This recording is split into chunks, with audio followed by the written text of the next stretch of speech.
Like, share and subscribe. रात का तीसरा पहर था। घड़ी की सुइयां 3 बजने को थीं। अरुण, जो अपने दोस्तों में सबसे ज्यादा दिलचस्पी भूत प्रेत और रहस्यमयी घटनाओं में रखता था, अपने लैपटॉप पर बैठा था। कमरे में सिर्फ स्क्रीन की हल्की रोशनी थी। उसके चेहरे पर उत्सुकता थी और अचानक उसका फोन बजा। अरे यार, इस वक्त कौन कॉल कर रहा है? उसने बड़बड़ाते हुए फोन उठाया। अरुण, क्या तुम जाग रहे हो? दूसरी तरफ से आवाज आई। यह उसका दोस्त राघव था। हाँ भाई, जाग रहा हूँ। तुझे क्या हुआ? इतनी रात में कॉल? एक नई जगह के बारे में पता चला है। बहुत अजीब है। कल मिलकर बात करते हैं। लेकिन सुन, किसी और को मत बताना। अरुण ने थोड़ी नाराजगी से कहा। तू जब सब कुछ कल ही बताना चाहता है तो इतनी रात में कॉल क्यों की? राघव ने जवाब दिया, भाई, ये बाकी जगहों से अलग है। ऐसा लगता है जैसे यहाँ कुछ असल में है। अगले दिन अरुण, राघव और उनके तीसरे दोस्त कबीर ने शहर के कोने वाले कैफे में मुलाकात की। कबीर एक तर्कशील और विज्ञान पर विश्वास रखने वाला इंसान था। वह अक्सर अरुण और राघव की भूत प्रेत की बातों का मजाक उड़ाता था। तो किस जगह का जिक्र था कल रात? कबीर ने कॉफी का घूंट लेते हुए पूछा। एक पुराना अस्पताल, राघव ने कहा। कहते हैं वहां रात में अजीब आवाजें आती हैं। कुछ लोग वहां रात में गए, लेकिन सुबह तक गायब हो गए। कबीर ने हंसते हुए कहा, और तुम सोचते हो कि ये सच है? अरुण ने गहरी आवाज में कहा, कबीर, हर चीज का मजाक नहीं बनता। हमें वहां जाकर खुद देखना चाहिए। अगर कुछ नहीं हुआ तो ठीक है, लेकिन अगर सच में कुछ है तो सोचो, ये हमारी अब तक की सबसे बड़ी खोज होगी। तीनों ने फैसला किया कि वे उसी रात उस जगह पर जाएंगे। रात के करीब 11 बजे वे अपनी गाड़ी में शहर से बाहर निकल गए। सड़क सुनसान थी। चांद बादलों के पीछे छिपा हुआ था और चारों तरफ अंधेरा था। जब वे अस्पताल पहुंचे तो वहां का मंजर डरावना था। खंडहरनुमा इमारत, टूटे हुए दरवाजे और जगह-जगह झाड़ियों ने उसे और डरावना बना दिया था। यही है वो जगह, राघव ने फुसफुसाते हुए कहा। कबीर ने टॉर्च जलाते हुए कहा, मुझे यकीन है यहाँ कुछ नहीं होगा। बस पुराने खंडहरों का खेल है। लेकिन जैसे ही उन्होंने अस्पताल का मुख्य दरवाजा पार किया, उनके कदम अपने आप रुक गए। एक अजीब सी ठंडक उनके शरीर में दौड़ गई। क्या किसी ने महसूस किया जैसे कोई देख रहा हो? अरुण ने धीरे से पूछा। तुम्हारी कल्पना है, कबीर ने कहा, लेकिन उसकी आवाज में एक हल्की बेचैनी थी। जैसे ही वे अंदर गए, उनकी टॉर्च की रोशनी एक कोने में जाकर ठहर गई। वहां एक कुर्सी पर धूल जमी थी। देखो, ये शायद डॉक्टरों का ऑफिस रहा होगा, अरुण ने कहा। तभी एक आवाज गूंजी, कौन हो तुम? तीनों चौंक गए। उनकी टॉर्चें झटके से घूमी, लेकिन वहां कोई नहीं था। तुमने भी सुनी? राघव ने डरते हुए कहा। कबीर ने घबराहट में कहा, यह हवा का खेल हो सकता है। आवाजें गूंजती हैं, बस यही है। लेकिन तभी एक परछाई तेजी से उनके सामने से गुजरी। अरुण ने चिल्लाते हुए कहा, वो क्या था? चलो यहाँ से, राघव ने कहा। तीनों दोस्त वहीं खड़े थे जहां परछाई गुजरी थी। अरुण की सांसें तेज हो रही थीं। राघव पसीने से तरबतर हो चुका था और कबीर, जो अब तक इन सबको तर्क का नाम दे रहा था, अपनी टॉर्च की रोशनी को बार बार घुमाने लगा। यहाँ कोई है? अरुण ने धीमे स्वर में कहा। कोई नहीं है, कबीर ने खुद को समझाते हुए कहा। परछाई का कोई मतलब नहीं होता। यह तुम्हारे दिमाग का भ्रम है। तो फिर वो आवाज राघव ने पूछा। इस सवाल का जवाब कबीर के पास नहीं था। उन्होंने तय किया कि वे अंदर की ओर बढ़ेंगे। जैसे ही वे आगे बढ़े, गलियारे की दीवारों पर लगे टूटे हुए शीशे और जंग खाए लोहे के दरवाजे उन्हें घूरते हुए प्रतीत हो रहे थे। अचानक अरुण का पैर किसी चीज से टकराया। क्या है यह? उसने झुकते हुए पूछा। वहां एक पुरानी जंग खाई हुई व्हीलचेयर थी जो हिल रही थी। ये हवा की वजह से है, कबीर ने कहा, लेकिन उसकी आवाज कमजोर थी। हवा कहाँ है कबीर? राघव ने चिढ़ते हुए कहा। यहाँ तो सब बंद है। वे धीरे धीरे एक कमरे के अंदर पहुंचे जो अस्पताल का ऑपरेशन थिएटर लगता था। अंदर अंधेरा था, लेकिन दीवारों पर खून के धब्बे अब भी साफ दिख रहे थे। यहाँ पर, अरुण ने कहना शुरू किया, लेकिन उसकी बात अधूरी रह गई। ऑपरेशन टेबल पर रखे औजार अपने आप हिलने लगे। ये कैसे हो रहा है? राघव ने डर से कांपते हुए पूछा। कबीर ने कुछ कहने की कोशिश की, लेकिन तभी एक औरत की धीमी कांपती हुई आवाज उनके कानों में गूंजने लगी। तुम्हें यहाँ नहीं आना चाहिए था। चले जाओ। तीनों दोस्त बुरी तरह डर गए। राघव ने दरवाजे की ओर भागने की कोशिश की, लेकिन दरवाजा अपने आप बंद हो गया। कुछ देर तक सन्नाटा छाया रहा। अरुण ने हिम्मत जुटाकर कहा, यहाँ कुछ है और हमें पता लगाना होगा कि यह क्या है। कबीर ने चिढ़ते हुए कहा, तुम पागल हो गए हो?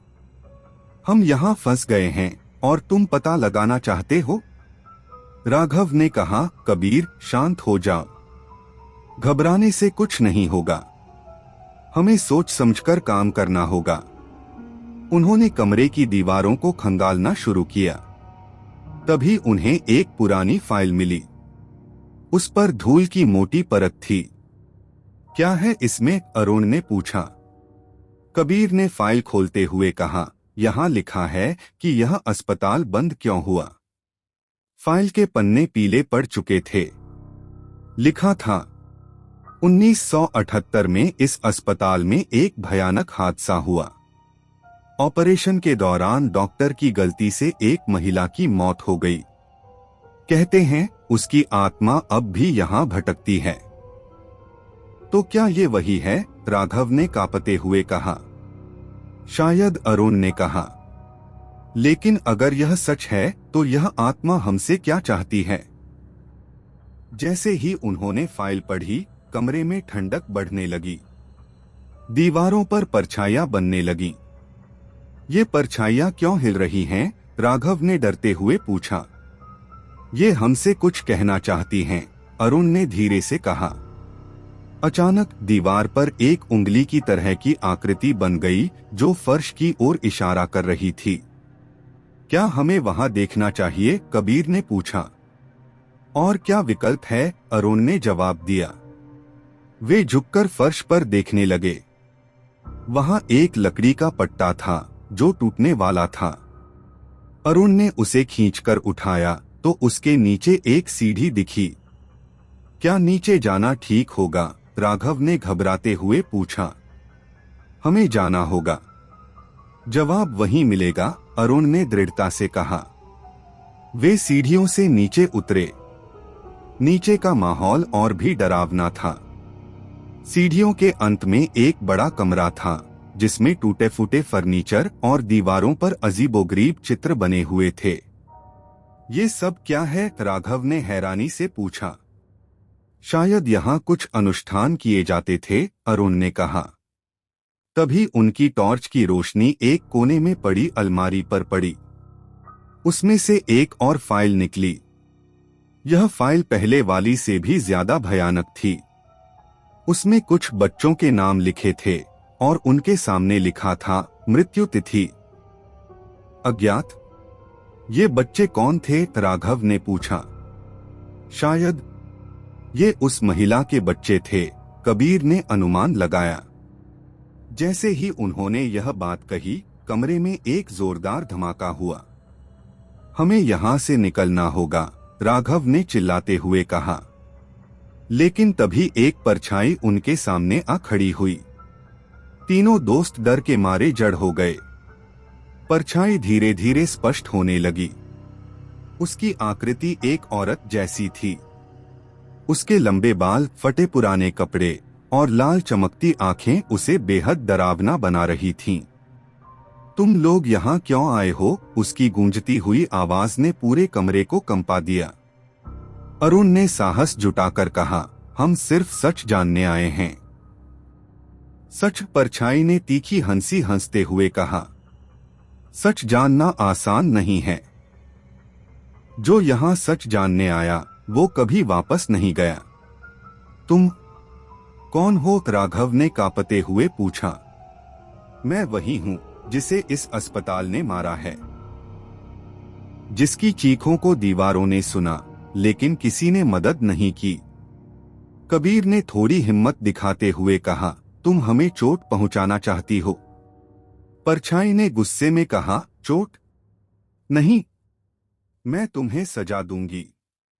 तुमने मेरी शांति भंग की है। अब तुम मेरी दुनिया में हो। कमरे की दीवारें कांपने लगीं। ऐसा लग रहा था जैसे पूरा तहखाना गिरने वाला हो। अरुण ने चिल्लाते हुए कहा, हमें यहां से निकलना होगा। लेकिन दरवाजा कहाँ है? कबीर ने कहा। जैसे ही उन्होंने पीछे मुड़कर देखा, सीढ़ियां गायब हो चुकी थीं। अब उनके पास सिर्फ एक गहरा अंधेरा था और उस अंधेरे में एक दूसरा दरवाजा झिलमिला रहा था। शायद यह रास्ता है, अरुण ने कहा। और अगर यह हमें और फंसा दे? राघव ने पूछा। और क्या विकल्प है? कबीर ने जवाब दिया। वे दरवाजे की ओर बढ़े। दरवाजा लकड़ी का था और उस पर अजीबोगरीब निशान बने हुए थे। जैसे ही उन्होंने दरवाजा खोला, एक भयानक चीख उनके कानों में गूंज गई। दरवाजे के दूसरी तरफ का कमरा और भी भयानक था। वहां हर कोने में परछाइयां घूम रही थीं। वे अस्थिर लेकिन बेहद डरावनी थीं। यहाँ क्या हो रहा है? राघव ने कांपते हुए पूछा। तभी एक परछाई ने उनके सामने आकार लिया और कहा, तुमने दरवाजा खोला है। अब तुमने इसे शुरू कर दिया है। क्या शुरू कर दिया है? अरुण ने पूछा। उनकी कहानी, उनका बदला, उनकी पीड़ा। अब तुम उनका हिस्सा हो। तीनों दोस्तों को लगा कि वक्त जैसे थम गया है। उनके घड़ियों की सुइयां उल्टी दिशा में घूमने लगीं। कबीर ने घबराते हुए कहा, यह क्या हो रहा है? ये सब विज्ञान के खिलाफ है। यह विज्ञान नहीं है कबीर, अरुण ने कहा। यह कुछ और है। यह कुछ ऐसा है जिसे समझना मुश्किल है। कमरे के बीच में एक पुराना पेंडुलम झूल रहा था। उसकी आवाज हर पल तेज होती जा रही थी। क्या यह पेंडुलम वक्त को उल्टा घुमा रहा है? राघव ने पूछा। शायद, अरुण ने कहा। हमें इसे रोकना होगा। उन्होंने ध्यान से पेंडुलम को देखना शुरू किया। उसके चारों ओर छोटे छोटे आईने लगे हुए थे। हर आईने में उन्हें किसी न किसी की मौत का दृश्य दिख रहा था। यह सब क्या है? कबीर ने कहा। यह उनकी कहानी है, अरुण ने जवाब दिया। एक आईने में उन्होंने एक डॉक्टर को देखा जो एक महिला को ऑपरेशन टेबल पर मार रहा था। दूसरा आईना दिखा रहा था कि कैसे कुछ बच्चों को दवा के नाम पर जहर दिया गया था। तीसरे आईने में अस्पताल के कर्मचारियों द्वारा की गई अजीब अनुष्ठान दिखाई दे रहे थे। ये सब क्या है? राघव ने डरते हुए पूछा।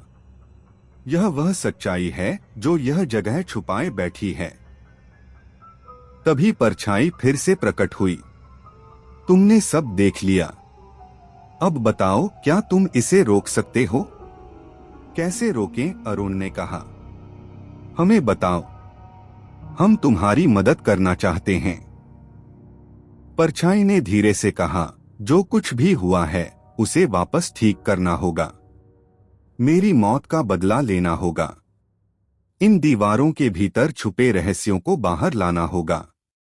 परछाई ने उन्हें तहखाने के एक कोने में इशारा किया। वहां एक पुराना संदूक रखा हुआ था। यहाँ वह सब कुछ है जो इन अपराधों का सबूत है, लेकिन इसे बाहर ले जाना आसान नहीं होगा। क्यों? कबीर ने पूछा। क्योंकि जो लोग इसे छुपाए हुए हैं वे अब भी यही हैं। उनकी आत्माएं इस जगह को अपनी कैद में रखती हैं। तीनों दोस्तों ने डरते डरते संदूक को खोलने का फैसला किया। जैसे ही अरुण ने संदूक का जंग लगा ताला खींचा, एक तेज आवाज के साथ ढक्कन खुला। भीतर पुराने दस्तावेज, तस्वीरें और एक छोटी सी लकड़ी की मूर्ति थी। ये सब क्या है? राघव ने धीमी आवाज में पूछा। कबीर ने दस्तावेज उठाते हुए कहा, ये अस्पताल के पुराने रिकॉर्ड्स हैं, लेकिन इनमें से कई पन्नों पर खून के धब्बे हैं। अरुण ने अंदर झांकते हुए एक तस्वीर निकाली। यह एक परिवार की तस्वीर थी, एक महिला, एक आदमी और 2 बच्चे। ये वही महिला है, अरुण ने कहा, वह जो परछाई बन चुकी है। दस्तावेज पढ़ने पर पता चला कि अस्पताल में काला कारोबार होता था। यहाँ मरीजों के नाम पर अनैतिक मेडिकल परीक्षण किए जाते थे। डॉक्टरों और कर्मचारियों ने कई लोगों को मार डाला था और उनके अंगों की तस्करी की जाती थी। यह महिला शायद इस साजिश का शिकार हुई होगी, कबीर ने अनुमान लगाया। लेकिन इसका परिवार? राघव ने पूछा। दस्तावेज में यह भी लिखा था कि महिला के बच्चे गायब हो गए थे और उनके शव कभी नहीं मिले। तभी कमरे में ठंडी हवा का झोंका आया। परछाई फिर प्रकट हुई। उसकी आंखों में दर्द था। मेरे बच्चों को ढूंढो, उसने कहा। तुमने सच्चाई देख ली, अब उन्हें मुक्त करो। तीनों ने दस्तावेजों में दी गई जानकारियों को ध्यान से पढ़ा। उनमें एक पुराने कमरे का जिक्र था जिसे मृतकों का कमरा कहा गया था। शायद हमें वहां जाना चाहिए, अरुण ने कहा। तुम्हारा दिमाग खराब हो गया है, राघव ने गुस्से में कहा।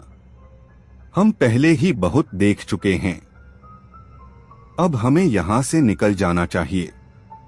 निकल कहाँ जाओगे? परछाई ने गूंजती आवाज में कहा। यहाँ से कोई नहीं निकलता जब तक मेरी कहानी पूरी न हो जाए। तीनों ने मजबूर होकर उस कमरे की खोज शुरू की। तहखाने में और अंदर जाने पर उन्हें एक लोहे का दरवाजा मिला जिस पर जंग लगी हुई थी। दरवाजा खोलते ही एक भयानक गंध ने उन्हें पीछे धकेल दिया। ये बदबू, राघव ने नाक ढकते हुए कहा। यहाँ पहले भी मौतें हुई हैं, कबीर ने कहा। कमरे के भीतर कई पुराने स्ट्रेचर और लकड़ी के ताबूत रखे थे। दीवारों पर खून के धब्बे और अजीब निशान थे। यह जगह नरक से कम नहीं है, अरुण ने कहा। तभी उनकी टॉर्च की रोशनी एक कोने में पड़ी 2 छोटी हड्डियों पर पड़ी। ये बच्चों के हैं, राघव ने कांपते हुए कहा। परछाई फिर सामने आई। उसका गुस्सा अब और बढ़ चुका था।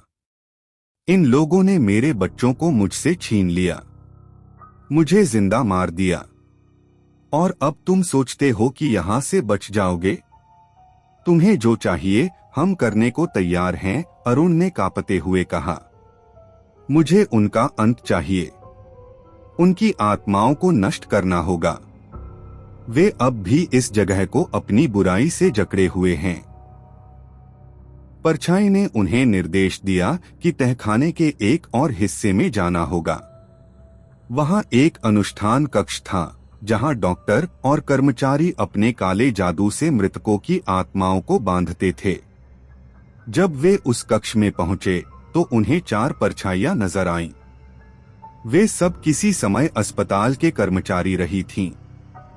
उनकी आंखों में भयानक गुस्सा था।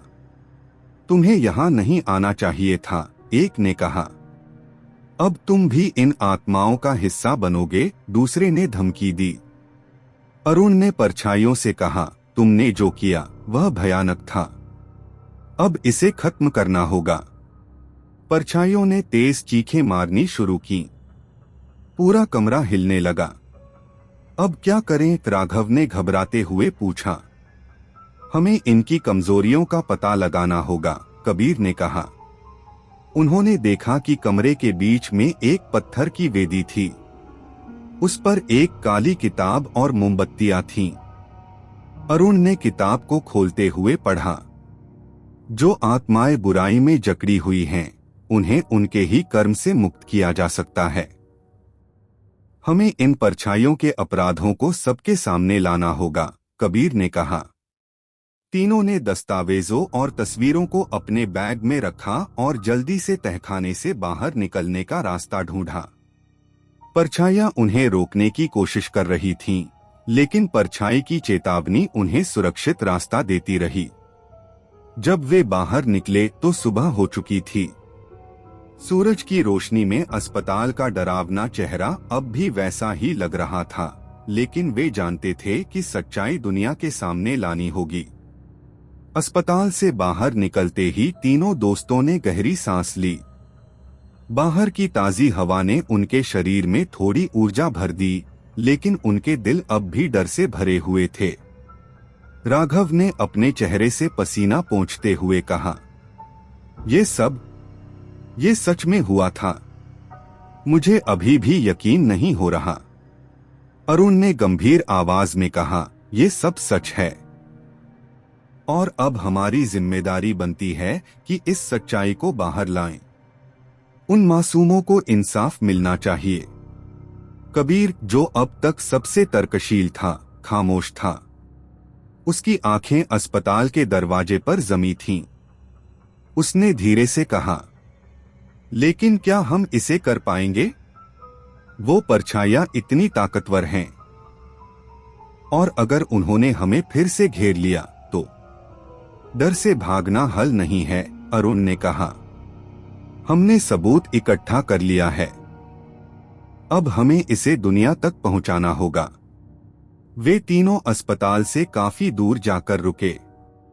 अरुण ने बैग खोलकर सारे दस्तावेज निकाले। फाइलें, तस्वीरें और परछाइयों के अपराधों की पूरी कहानी अब उनके सामने थी। ये सबूत काफी हैं, राघव ने कहा। लेकिन इसे किसे दें? कबीर ने सुझाव दिया, हम इसे मीडिया तक पहुंचा सकते हैं। अगर यह खबर फैली तो इन परछाइयों की ताकत कमजोर हो सकती है। लेकिन क्या? अरुण ने पूछा। अगर परछाइयों ने इसे रोकने की कोशिश की तो? तभी हवा में एक अजीब सरसराहट हुई। ऐसा लगा जैसे कोई अदृश्य ताकत उनके पास आ रही हो। वे हमें छोड़ने नहीं वाले, राघव ने डरते हुए कहा। हमें जल्द से जल्द कुछ करना होगा। जैसे ही वे वहां से निकलने की योजना बना रहे थे, एक बूढ़ा आदमी उनके पास आया। उसके चेहरे पर झुर्रियां थीं और उसकी आंखों में गहरी उदासी थी। तुम लोग अस्पताल से आ रहे हो, है ना? उसने धीरे से पूछा। तीनों दोस्तों ने एक दूसरे को देखा। आप कौन हैं? अरुण ने पूछा। मेरा नाम माधव है। मैं इसी गांव में रहता हूं। उस अस्पताल के बारे में सब जानता हूं। आप हमें क्यों रोक रहे हैं? कबीर ने पूछा। मैं तुम्हें सावधान करने आया हूं। वो परछाइयां अब भी तुम्हारे पीछे हैं। उन्होंने मुझे भी नहीं छोड़ा था जब मैंने सच्चाई जानने की कोशिश की थी। माधव ने अपनी कहानी सुनाई। वह 20 साल पहले अस्पताल के बंद होने से पहले वहां काम करता था। उसने बताया कि डॉक्टर और कर्मचारी मरीजों पर अनैतिक प्रयोग करते थे। जब उसने इन चीजों को रोकने की कोशिश की तो उन लोगों ने उसे नौकरी से निकाल दिया और उसे जान से मारने की धमकी दी। उस दिन से मैंने वह जगह छोड़ दी, माधव ने कहा। लेकिन उसकी सजा मुझे अब भी मिल रही है। उनकी आत्माएं अब भी मुझे सपनों में डराती हैं। तो आपने कुछ किया क्यों नहीं? राघव ने पूछा। मैंने कोशिश की थी, माधव ने कहा। लेकिन कोई मेरी बात पर यकीन नहीं करता। और अब मैं बूढ़ा हो चुका हूँ। शायद तुम्हारे पास मौका है इसे खत्म करने का। माधव की बात पूरी भी नहीं हुई थी कि आसमान अचानक काला हो गया। चारों तरफ हवाएं तेज हो गईं। वे आ गईं, माधव ने चिल्लाते हुए कहा, तुम्हें तुरंत यहाँ से जाना होगा। तभी एक परछाई ने कबीर पर हमला किया। उसने उसे पीछे की ओर खींचने की कोशिश की। मुझे छोड़ो, कबीर ने चिल्लाया। अरुण और राघव ने उसे खींचकर वापस लाया। हमें अलग अलग नहीं होना चाहिए, अरुण ने कहा। ये हमें कमजोर करने की कोशिश कर रही हैं। तीनों दोस्त और माधव तेजी से गांव की ओर भागे, लेकिन परछाइयां उनका पीछा कर रही थीं। रास्ते में अजीब अजीब आवाजें और चीखें सुनाई दे रही थीं। हमें एक सुरक्षित जगह चाहिए, कबीर ने कहा। गांव के एक पुराने मंदिर के पास पहुंचकर माधव ने कहा, यहाँ कुछ देर के लिए तुम सुरक्षित हो। यह जगह इन परछाइयों की पहुंच से बाहर है। मंदिर में रुककर उन्होंने योजना बनाई। हम इन दस्तावेजों और तस्वीरों को मीडिया तक कैसे पहुंचाएंगे, अरुण ने पूछा। मैं एक पत्रकार को जानता हूं, कबीर ने कहा। वह हमारी मदद कर सकता है, लेकिन यह आसान नहीं होगा। हमें ये जगह छोड़नी होगी। जैसे ही वे मंदिर से बाहर निकले, परछाइयों ने फिर हमला कर दिया। इस बार वे और ज्यादा ताकतवर थीं।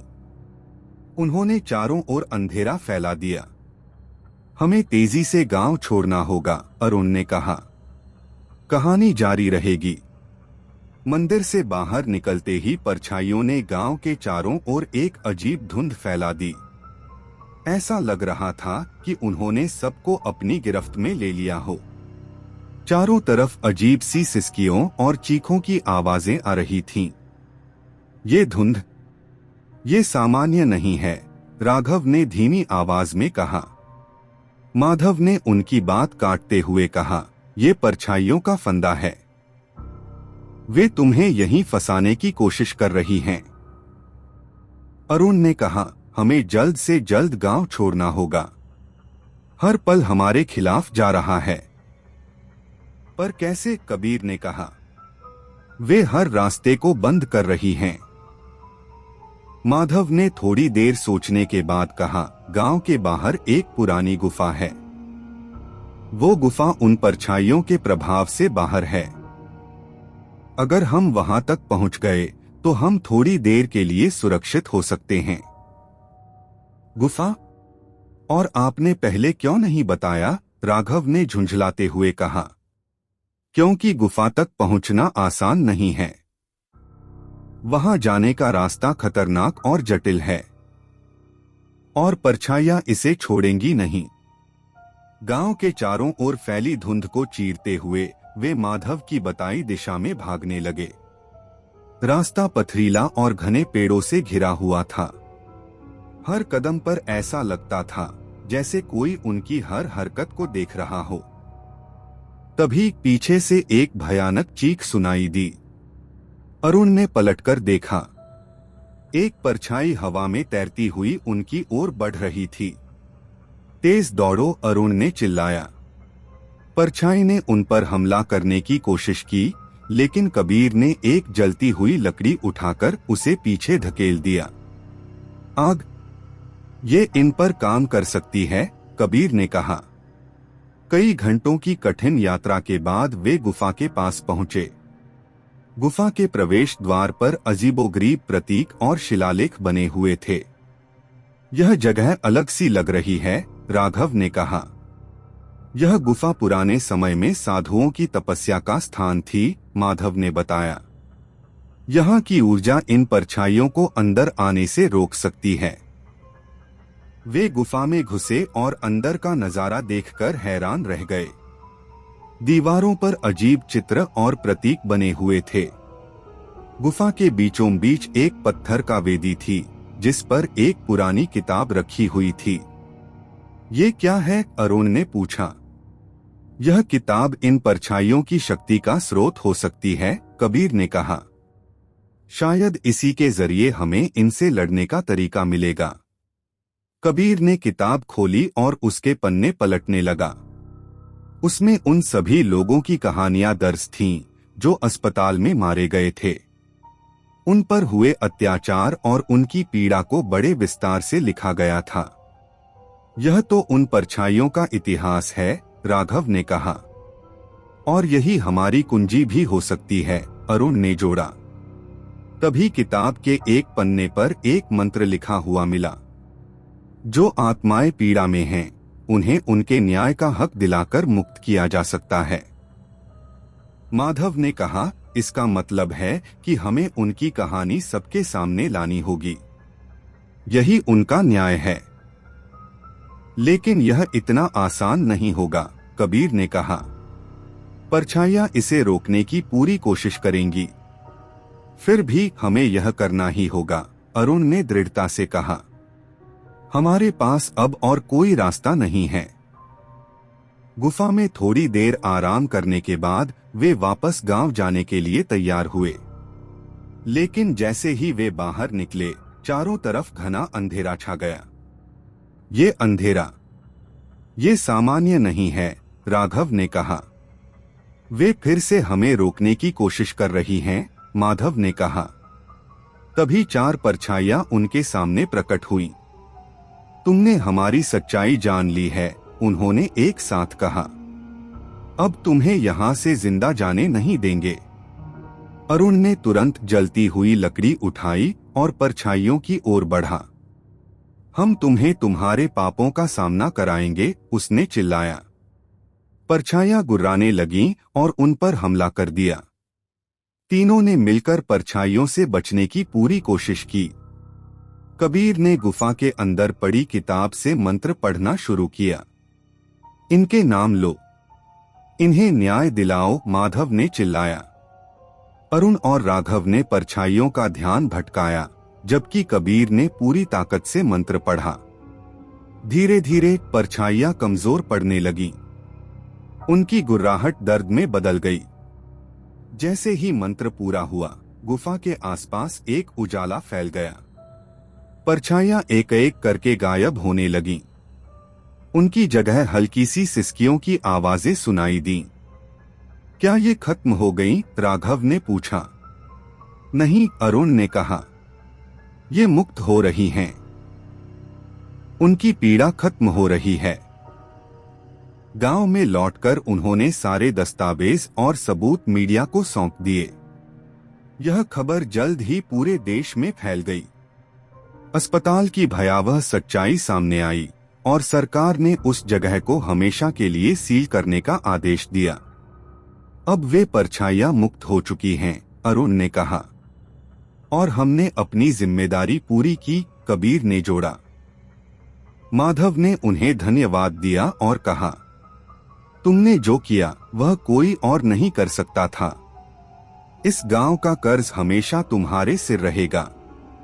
तीनों ने एक दूसरे की तरफ देखा और एक बात समझी, यह सिर्फ एक कहानी नहीं थी। यह उनकी जिंदगी का सबसे बड़ा सबक था। तीनों दोस्त मान चुके थे कि परछाइयां अब खत्म हो चुकी हैं।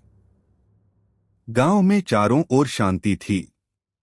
मीडिया में अस्पताल के अपराधों की कहानी फैलने के बाद सरकार ने उस जगह को बंद कर दिया।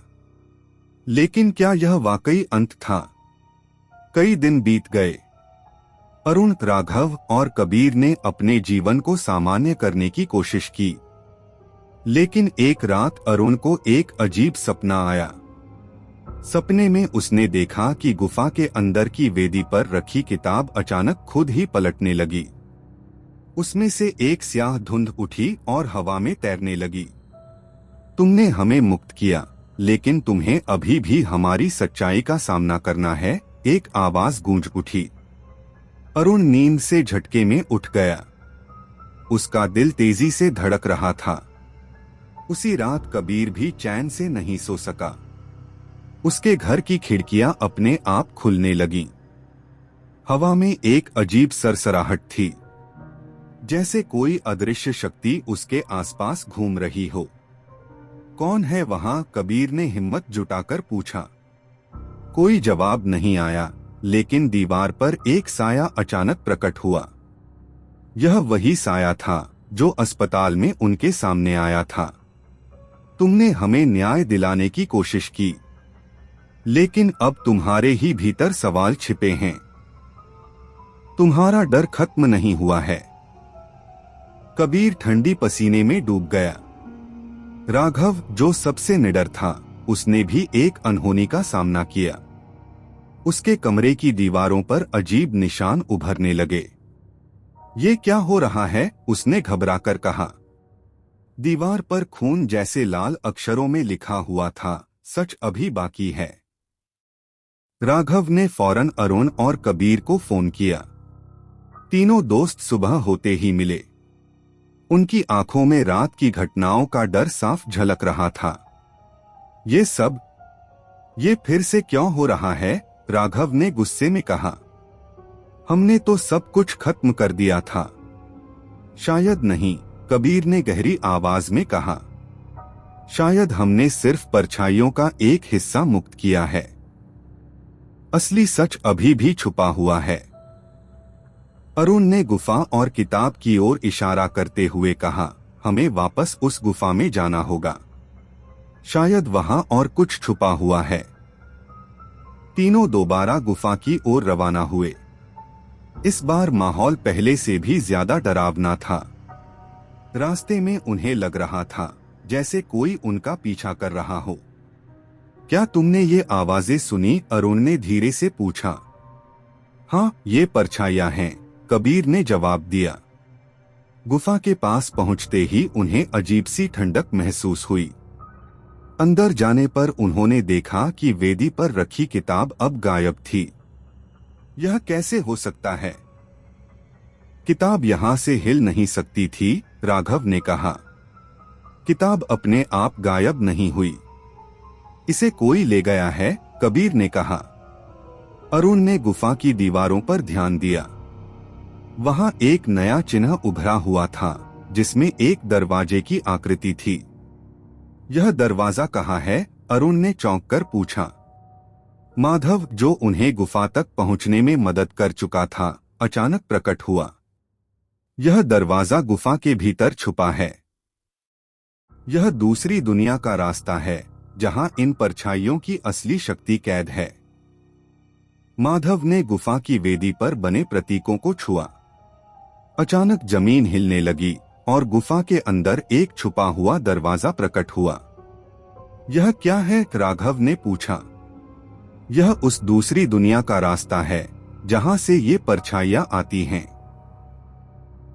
अगर हमें इन्हें हमेशा के लिए खत्म करना है, तो हमें वहां जाना होगा। तीनों दोस्तों ने माधव के साथ उस दरवाजे के भीतर प्रवेश किया। अंदर का दृश्य एक अलग ही दुनिया का था। हर तरफ अंधेरा था। दीवारें खून जैसे लाल रंग से चमक रही थीं और हवा में अजीब सी दुर्गंध थी। यहाँ सब कुछ इतना अजीब क्यों है? अरुण ने पूछा। क्योंकि यह दुनिया दर्द और पीड़ा से बनी है, माधव ने कहा। यही परछाइयों की असली शक्ति का स्रोत है। अंदर चलते चलते उन्हें एक बड़ा कक्ष मिला। वहां परछाइयों का नेता बैठा था। तुम यहां तक पहुंच गए, लेकिन अब तुम्हारे पास लौटने का कोई रास्ता नहीं है, उसने कहा। हम यहां तुम्हें खत्म करने आए हैं, अरुण ने चिल्लाया। परछाइयों का नेता हंसा और बोला, तुम मुझे खत्म नहीं कर सकते। मैं तुम्हारे डर से बना हूं।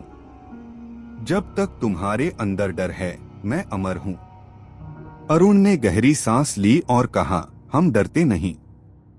हम यहाँ तुम्हारा सामना करने आए हैं और हम तुम्हें खत्म करके रहेंगे। तीनों ने अपनी हिम्मत जुटाई और उस नेता पर हमला किया। माधव ने दीवार पर बने प्रतीकों का उपयोग करके उसे कमजोर करना शुरू किया।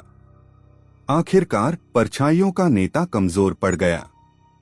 उसने दर्द में चीखते हुए कहा, तुमने मुझे आज हराया, लेकिन जब तक इंसानों के दिल में डर रहेगा, मैं लौटता रहूंगा। परछाइयों के नेता की यह चेतावनी सुनकर अरुण ने कहा, हम जानते हैं कि डर इंसान के अंदर हमेशा रहेगा, लेकिन जब इंसान उस डर का सामना करना सीख लेता है तो तुम जैसे अंधकार के प्रतीक कमजोर हो जाते हो। आज हमने यही किया है। कबीर ने दीवार पर बने प्रतीकों का अंतिम मंत्र पढ़ा। गुफा के अंदर एक तेज रोशनी फैलने लगी। परछाइयां चीखते हुए जलने लगी। उनकी काली छायाएं हवा में घुलने लगी। गुफा कांप रही थी, जैसे वह खुद को नष्ट करने वाली हो। यह जगह अब और सुरक्षित नहीं है। हमें बाहर निकलना होगा, माधव ने चिल्लाया। तीनों और माधव किसी तरह भागते हुए गुफा से बाहर निकल आए। उनके पीछे गुफा ढह गई। जैसे ही दरवाजा बंद हुआ, चारों तरफ एक गहरी शांति छा गई। क्या यह खत्म हो गया? राघव ने हांफते हुए पूछा। हाँ, माधव ने सिर हिलाया। अब यह गुफा और इसके अंदर का अंधकार हमेशा के लिए समाप्त हो चुका है।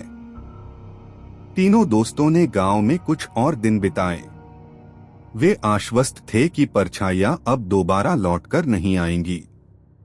गांव वालों ने भी महसूस किया कि हवा में पहले जैसी भारीपन और डर नहीं था। अरुण, राघव और कबीर ने माधव से विदा ली और अपने शहर लौट आए। इस अनुभव ने उन्हें बदल दिया था। अरुण ने अपने अनुभव को एक पुस्तक में दर्ज किया। वह पुस्तक न केवल एक रहस्यमय घटना का दस्तावेज बनी, बल्कि यह डर से लड़ने की प्रेरणा भी थी। राघव ने एक YouTube चैनल शुरू किया, जिसमें वह इस पूरी घटना की कहानी को जीवंत रूप से लोगों के सामने लाया। कबीर ने एक संगठन की शुरुआत की जो परित्यक्त और डरावनी जगहों की सच्चाई को उजागर करने का काम करता था। तीनों ने महसूस किया कि डर केवल एक भावना नहीं है, बल्कि यह हमारे अंदर की कमजोरी को दर्शाता है। लेकिन जब हम डर का सामना करते हैं तो वह हमें और मजबूत बनाता है। गुफा की परछाइयां खत्म हो चुकी थीं, लेकिन उन्होंने तीन दोस्तों को जीवन का सबसे बड़ा सबक सिखा दिया था। डर से लड़ने का सबसे बड़ा हथियार है साहस। Like, share and subscribe.